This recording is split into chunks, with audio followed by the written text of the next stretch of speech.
Nos últimos anos, plataformas de aluguel como Airbnb se tornaram muito populares entre os turistas e até investidores, com ofertas mais flexíveis e até mais baratas. Porém, esse crescimento acelerado trouxe impactos para quem mora nos destinos turísticos. Muitos imóveis antes destinados à moradia permanente foram transformados em acomodações temporárias, o que gerou consequências importantes, como a descaracterização dos bairros, conflitos entre turistas e moradores e a especulação imobiliária.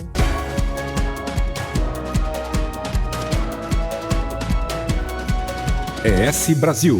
Destinos ES. Bem-vindos ao ES Brasil Debate, especial Destinos ES. Eu sou Amanda Amaral e hoje vamos conversar com José Antônio Boff Buffon, economista e secretário executivo da Câmara Empresarial de Turismo da FEComércio ES, 7ES, e Charles Bittencourt, diretor da Associação das Empresas do Mercado Imobiliário do Espírito Santo. Juntos, vamos conversar sobre Airbnb, especulação imobiliária e a expulsão de moradores locais. Quem ganha com o turismo? Esse debate é um oferecimento de Assembleia Legislativa do Estado do Espírito Santo, 190 anos, Bandes ao seu lado, para você estar sempre à frente, Banestes, crescemos juntos, Sebrae Espírito Santo, pessoas transformam negócios, negócios transformam realidades. O Airbnb e outras plataformas estão democratizando a hospedagem ou concentrando ainda mais renda e propriedades. Qual a sua opinião, Buffon? A Airbnb se insere aí numa onda de transformação do varejo, né? que é a interlocução da empresa com o consumidor final, né? Houve um movimento de uberização do mundo em todas as dimensões, né? Bom, o que acontece é uma forte desintermediação do varejo nessa escala final. Você está aproximando consumidores de ofertantes diretamente, né? Esse é um movimento que as novas tecnologias permite, impulsiona isso, e há hábitos de consumidores também permitem isso e promovem isso. Os consumidores procuram desenhar e customizar suas experiências hoje fora de padrões, né? Uma tendência contemporânea muito salutar em tempos de desmassificação do mundo, vamos dizer assim. E o Airbnb se insere nisso aí, né? E lógico que ele é importante, porque muitos povoados desse país que não tem hotel, não tem hospedagem, não tem pousada, poderão abrigar pessoas utilizando quartos, salas, pedaços, garagens para poder hospedar pessoas. Dá uma flexibilidade na oferta. Você consegue incrementar a oferta sem fazer investimentos físicos nisso daí. Porém, aquilo que seria o aproveitamento de alguns espaços se tornou uma tendência em si mesmo, né? E aí você passa a ter cidades que passam a ter dotações acima da capacidade permitida dela, né? Muitas cidades litorâneas, como o Espírito Santo, como o Guarapari, por exemplo, isso aí se integra em um outro movimento, que era o movimento do veranista que vinha para cá, alugava todo ano a mesma casa, já tinha ali um compadrio, alguém que ele conhecia. Isso abriu. Então agora tem mais uma vertente de aluguel de casas, por exemplo, em área de veraneio, que é o Airbnb. Muito embora haja limitações de número de pessoas por locação, mas ninguém consegue controlar isso efetivamente. Então ele é um fator hoje de perturbação e de massificação e de elevação do número de turistas em certos lugares, certas localidades, que acaba trazendo um efeito contraproducente e até benéfico para a localidade. É isso mesmo, Bittencourt. Então, esse modelo de locação, né, assim, dessas plataformas, né, que são várias, né, que estão no mercado, acaba sendo uma opção, né, para o proprietário investidor do imóvel, como para o locatário que está passando aquela temporada ali. Você vê, lógico, benefícios nisso, e você tem também um problema de mercado, né, que muitos imóveis que eram voltados para a locação comum, para a família comum, ele virou para esse modelo de locação, né, de curta temporada, a qual que no primeiro momento, às vezes, né, o locador, né, ele enxerga ali como um bom negócio. Mas nem sempre é um bom negócio, né? Tanto é assim que isso é um negócio que ele vem se profissionalizando, e as construtoras, né, já começaram a focar nesse tipo de mercado, né, voltando, né, locações, né, construindo para esse tipo de modelo. Apartamentos com regras, né, onde é que você tem a particularidade, às vezes você mora num apartamento de 3 quartos ali na Praia do Canto, Jardim da Penha, e às vezes você todo dia encontra um novo vizinho ali, né, morando naquele local e que traz um certo constrangimento. Então, assim, as regras vão mudando, né, o tempo, né, vai ajustando as coisas, mas a gente enxerga como benefício, né? A longo prazo, a gente enxerga que isso vai equilibrar. Essas locações, né, vão virar realmente locações profissionais, Nós vivemos um momento aqui na cidade, né, acho que na região, né, da Grande Vitória, com um pouco hotelaria, né, isso acabou, né, ajustando também, trazendo equilíbrio. Mas no outro lado também, a gente vê alguns movimentos também, né, de hotéis novos, né, novos querendo sair. Eu acho que você vê um incentivo, né, para o mercado. Pessoas que não conheciam o estado porque não tinham onde se hospedar, começou a conhecer e passa a querer, né, frequentar mais. Então, assim, acho que a gente vê os dois lados aí como benefício. E até que ponto o turismo justifica a alteração do tecido urbano e social de uma cidade, né, Bittencourt? Então, a gente sempre fala bem assim, né, que toda vez que a gente chega lá fora e fala, né, do Espírito Santo, as pessoas às vezes não sabem se o Espírito Santo é a região sudeste, nós estamos lá no Nordeste, Vitória é Vitória da Conquista, né? Então, eu acho que por muito tempo a gente ficou muito, né, escondido. Eu acho que é natural, né, que é um mercado que gera muita renda. Né, a gente está falando aqui de hospedagem, mas você tem outras rendas que geram. Então, assim, eu acho que é uma questão, né, de normatizar as coisas. E aí tem que trabalhar, né, o empresário junto com os governos, né, prefeitura, governo do estado, tem que trabalhar para realmente, né, discutir um plano, né, que possa absorver isso. Que é importante, eu não tenho dúvida. Né, o turismo ele traz muita riqueza. E é uma riqueza que realmente deixa dinheiro. Né, deixa dinheiro ali naquele momento ali. Então, assim, lógico que tudo que inicia, né, e às vezes ele vem meio desorganizado, né, eu acho que os municípios vêm fazendo esse trabalho, juntamente com os empresários, né, as associações estão aí sempre discutindo, para realmente normatizar e melhorar essas condições. É isso mesmo, né? Exatamente. E só para firmar um ponto aqui, o Airbnb é algo que veio para ficar. E ele vai crescer. Quanto melhor ele for regulamentado, mais útil e mais equilibrado e mais sustentável ele passa a ser para a cidade e para os negócios. Então não tem como você ficar brigando contra essa tendência. A presença dele oferece para as cidades a curto prazo, eleva a capacidade de suporte de curto prazo das cidades turísticas. Então é importante para o turismo, porque a curto prazo você não tem hotelaria, não tem pousada, ele dá essa condição de curto prazo você aumentar o suporte, a capacidade de suporte de uma cidade. E aí precisa que tenha investimentos, tanto em hotéis especializados em Airbnb, quanto que a hotelaria tradicional ela tem também que mudar o seu modelo de negócio, mudar a sua forma de lidar com o mercado. Né? O hotel não pode ficar parado esperando que o turista passe na porta. Tem muitos hotéis no Espírito Santo hoje que estão fora das cadeias produtivas das operadoras. Então, assim, eles precisam se interagir. Qual a realidade do turista também, né? Exatamente. Então precisa mudar a dinâmica de funcionamento dos hotéis, ele precisa se modernizar, precisa ser mais flexível na sua forma de trabalhar. Ao mesmo tempo surge essa componente que o Bittencourt falou aqui de hotéis especializados em Airbnb, e para isso precisa ter uma regulamentação, porque ele eleva a capacidade de suporte de uma cidade, mas a partir de certo momento ele ultrapassa esse ponto. E aí, que você falou, as cidades elas têm que se preparar para o turismo. Uma cidade, às vezes, ela começa indiferente ao turismo. Uma cidade que tem comércio, serviço, mas as pessoas só comercializam aí bens ligados à sua atividade familiar, pessoal e comercial. Por alguma razão, alguém passa a frequentar aquela cidade por algum atrativo, algum restaurante, alguma festa, alguma coisa que surge na cidade. E isso já ativa uma hospedagem, ativa um restaurante, ativa alguma coisa. Você começa a gerar um movimento. A partir de certo momento, alguém já começa a investir nessa cidade, fora para dentro. Vai lá e investe porque revelou aquela componente turística. A partir de certo momento, alguém vai fazer evento naquela cidade. Eu levo um evento de São Paulo para fazer em Santa Teresa, por exemplo, ou lá em Gramado. Então a cidade passa a atrair eventos. E aí passa a atrair atrativos que vêm de fora para dentro da cidade. Chega um ponto que a cidade se torna muito cara e muito hostil ao morador. Então a cidade precisa parar, se repensar como cidade. Ela vai fazer uma escolha, ou eu me estruturo estrategicamente para ser uma cidade movida pelo turismo, onde todo mundo vai ganhar, ou eu dou um passo atrás para voltar a ser uma cidade pacata e tranquila que ninguém procura, vamos dizer. Então, nós temos aqui algumas cidades do Espírito Santo, Domingos Martins e Santa Teresa, que estão nesse limiar. Ou elas evoluem para serem cidades turísticas mesmo, ou seja, que tudo na cidade passa a ser feito em função direta do turismo, ou não. Isso é uma decisão que só cabe a eles tomarem essa decisão coletivamente, de forma planejada. Agora, é um percurso que você tem. Cidades europeias são cidades essencialmente turísticas, e elas estão vivendo um estresse muito forte hoje em dia. Né? Já tem discussões, né, na Europa de cidades que não estão aguentando mais receber esse turismo. O pedágio urbano vai existir, já existe em Barcelona, lá, Veneza, né? Barcelona, Amsterdã, várias cidades, aqui no Brasil, Fernando Noronha já pratica há muito tempo, bonito. Ou em São Paulo. Vai ter isso aí. Porque é uma falta de disciplinar o mercado. Vocês falaram sobre a questão da regulamentação. Do ponto de vista do mercado imobiliário, o Estado deveria intervir de alguma forma no número de, por exemplo, residências, né, apartamentos que estão que estão associados a essas plataformas? Como que seria essa regulamentação? Vocês têm alguma Então, opinião sobre? assim, eu acho que tudo que você vê ter uma intervenção do Estado, eu acho que é muito complicado. Eu acho, né, que tem que ter discussões. O mercado ele vai se adequando, né?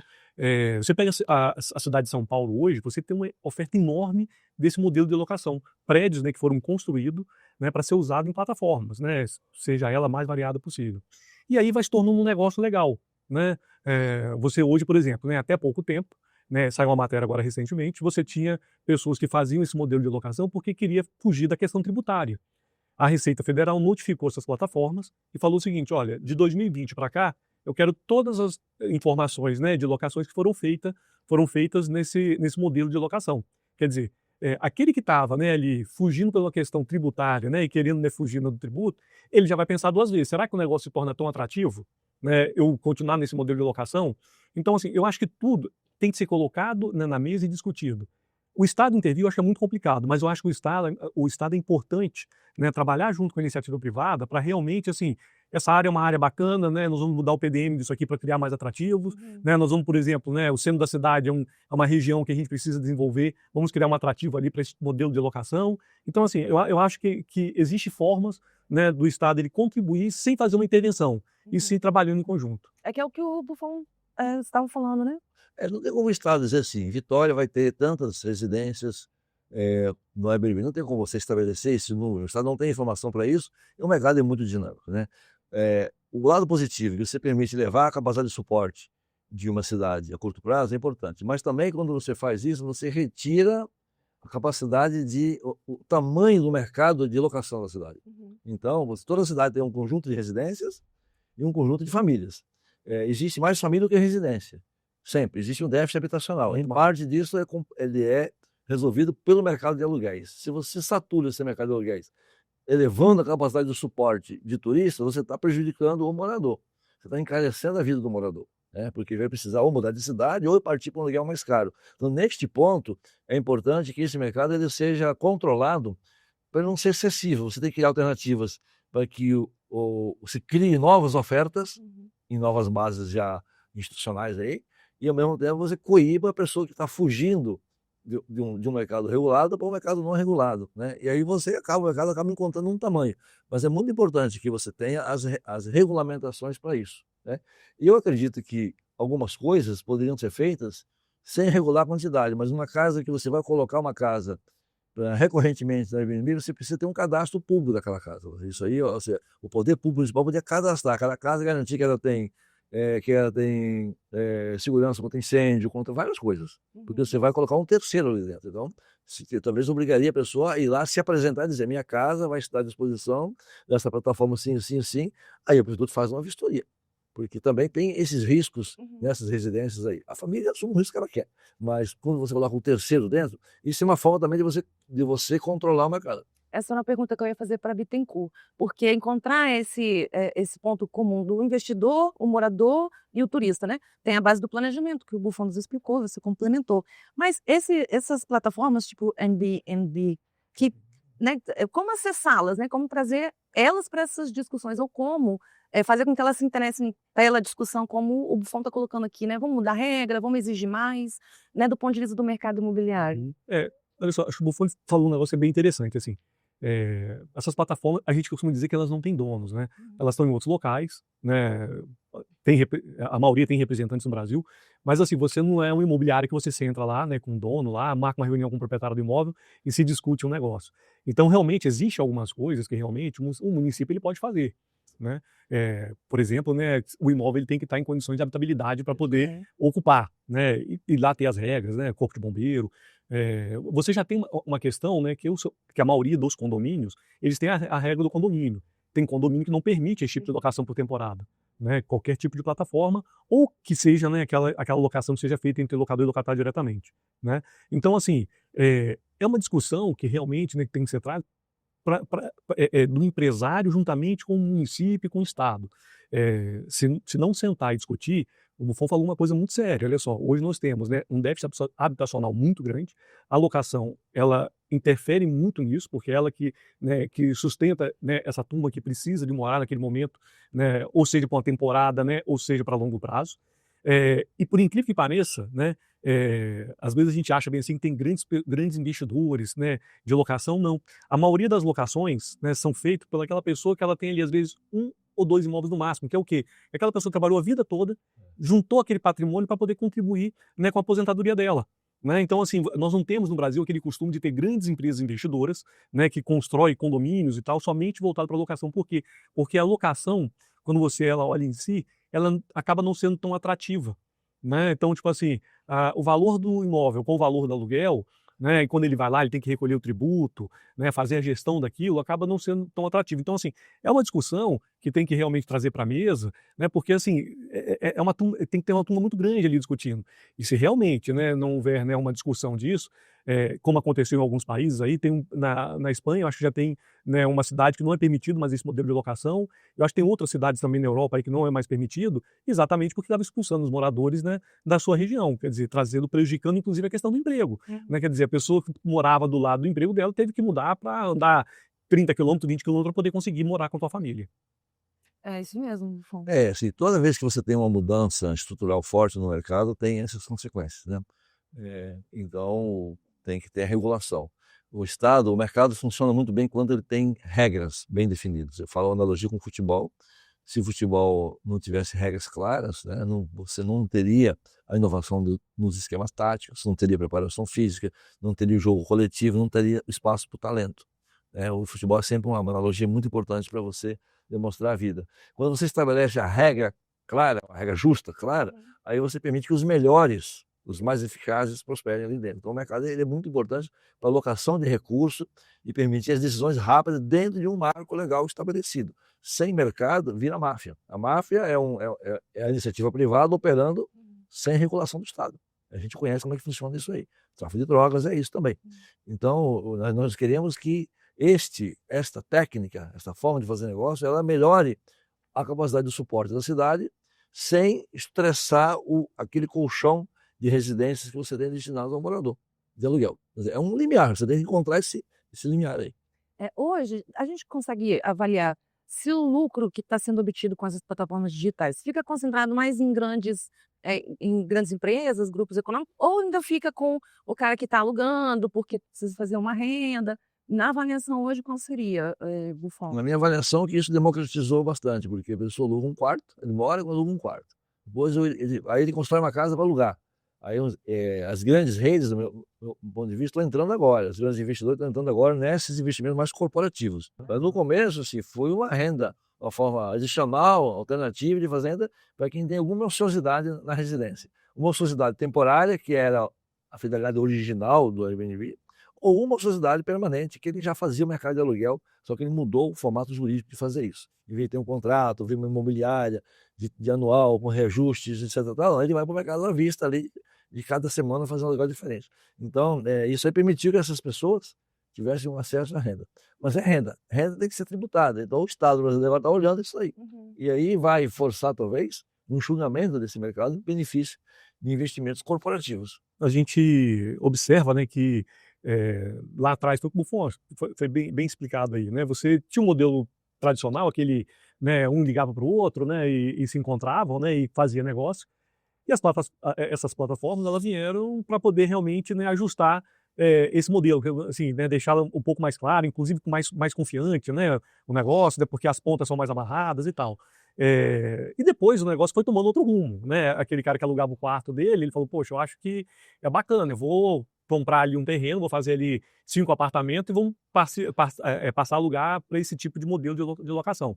Lembrando que esse modelo de locação, ele tem, né, algumas regras dentro da legislação, né, da própria lei do inquilinato, né, que locação no máximo pode ser até 90 dias, né, então você tem algumas regras, né, que você utiliza ali para poder fazer. Mas eu acho assim, né, que o enriquecimento disso aí, eu acho que nós temos assim, rendas soltas, né? Você tem algumas empresas que conseguiram fazer disso um bom negócio, a gente enxerga isso, e por mérito, né? Porque fizeram um negócio, um serviço de roster mesmo, receber as pessoas, porque isso dá muito trabalho. Esse modelo de locação é um modelo que dá muito trabalho, porque é um modelo de hotelaria, né? Então, assim, e o cliente é exigente, né? Ele vai para aquela locação ali, ele quer que esteja limpo, né? A roupa de cama lá pronta para ele. Então, quer dizer, cada vez mais esse negócio ele tá um negócio mais profissional, né? E eu acho que o mais importante disso aí tudo é realmente assim a transparência do negócio. Essas plataformas realmente elas têm que estar realmente muito transparentes, né, com o governo, né, no sentido de tributar, né, porque senão realmente fica uma competição muito desleal, né? O hotel está lá com um monte de funcionário, né, investindo, colocando dinheiro naquele negócio para poder funcionar. Eu vou lá do lado, abro, né, um negócio ali, não fico totalmente à margem à lei, né, passo a ganhar muito mais dinheiro do que aquele, né, empresário que está ali, né, investindo, né, correndo todos os riscos, né, e o outro lado ali sem nenhum tipo de compromisso. O S Brasil Debate está terminando, mas antes de agradecer a presença de todos, confira agora algumas palavras dos patrocinadores. Pela primeira vez, foi aberto o caminho para dar voz àqueles que não tinham. Neste lugar, os capixabas descobriram que quando todos podem falar, o que se ouve é a voz da cidadania. Pensando sempre à frente e olhando para frente também. Cada marco da história, dos direitos e das conquistas do Espírito Santo Nasceu aqui, na Assembleia Legislativa. são 190 anos de desafios e conquistas, construindo junto com os capixabas os avanços da educação, do desenvolvimento econômico e social do nosso estado. Abrindo as portas para todos, representando a sociedade com diversidade, transparência e modernidade. E o que esperar do futuro? Juntos, vamos continuar fazendo história.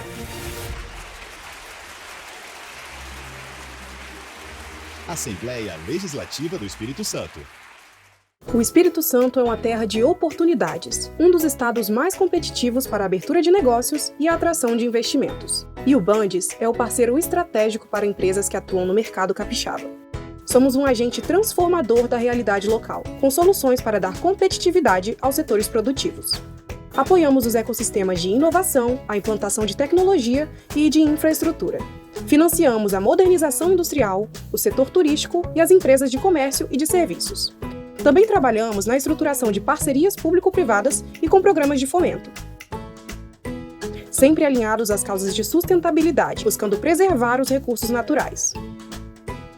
Bandes, investindo na transformação sustentável do Espírito Santo.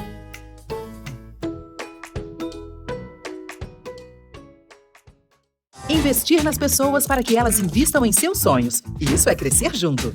Há 22 anos, o Microcrédito Banestes incentiva microempreendedores com apoio e recursos para os seus negócios por meio do programa Nosso Crédito do Governo do Espírito Santo. Já foram mais de R$1 bilhão em créditos com as melhores condições e facilidades, dando oportunidade para empreendedores informais e sem comprovação de renda. Microcrédito Banestes. Crescemos juntos. Quando a vocação de um lugar encontra a força certa para impulsioná-la, o cenário pode mudar muito rápido. O propósito do Sebrae é transformar territórios impulsionando vocações, apoiando os pequenos negócios, fortalecendo o turismo local. Pessoas transformam negócios, negócios transformam realidades. Sebrae. O S Brasil Debate contou com a presença de José Antônio Boff Buffon. Obrigado pelo convite. Eu estou sempre à disposição de vocês para debater temas do turismo. Esse tema é muito importante.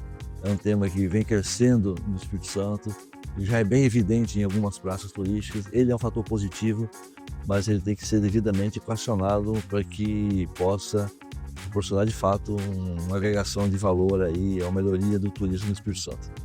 Jair Bittencourt, muito obrigado pela sua presença. Amanda, a gente que agradece, né, em nome do mercado imobiliário, através da ADM.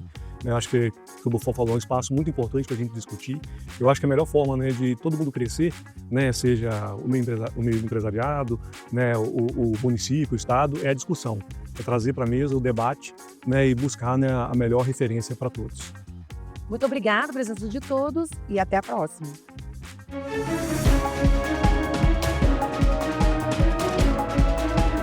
ES Brasil. Destinos ES.